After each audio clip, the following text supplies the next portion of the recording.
আমি সূরা ফাতিহাটা বাংলা এত দ্রুত বলতে পারবো, আপনি এত দ্রুত আরবিতে বলতে পারবেন না। আমি একটু বলি তাহলে আসবে না। সমস্ত প্রসঙ্গে বিশ্বের জগতের প্রতিপালক আল্লাহরই যিনি পরম করুণা পরম বিচারহীন মালিক, তোমার প্রসঙ্গে তোমার সাহায্য করতে মানতে চালিত করে সঠিক পথে তাদের পথে যাদেরকে তোমার দান করে যাচ্ছে, আর তোমার শক্তি দানের কথা বলছে। আমি আল্লাহু আকবার। What you are doing? ঠুমঠাম কি আওয়াজ করছি, মানি আছে কোনো? কিন্তু সূরা ফাতিহার অনুবাদটা কি? চোখে জল চলে আসে। আমি যদি বলি বিতাড়িত শয়তানের প্ররোচনা হতে আল্লাহ তাআলার কাছে আশ্রয় প্রার্থনা করছি। পরম করুণাময় পরম দয়াময় আল্লাহর নামে সমস্ত প্রশংসা বিশ্ব জগতের প্রতিপালক আল্লাহরই, যিনি পরম করুণাময় পরম দয়াময় বিচার দিনের মালিক। আমরা তোমারই উপাসনা করি, তোমারই সাহায্য প্রার্থনা করি।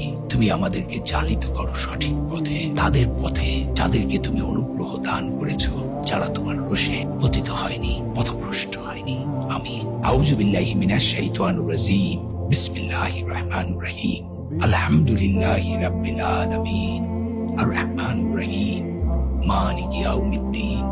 ইয়াকা না'বুদু ওয়া ইয়াকা নাস্তাঈন। ইহদিনাস সিরাতাল মুস্তাকিম। সিরাতাল্লাযীনা আন'আমতা আলাইহিম গায়রিল মাগদুবি আলাইহিম ওয়ালাদ-দাল্লিন। কি সুন্দর। আমি এখন যেটা আরবিতে পড়লাম, আমি প্রত্যেকটা ওয়ার্ড বুঝি। এবং দেখেন সূরা ফাতিহাটা আমার দিয়ে বলা আছে, আমি তাই।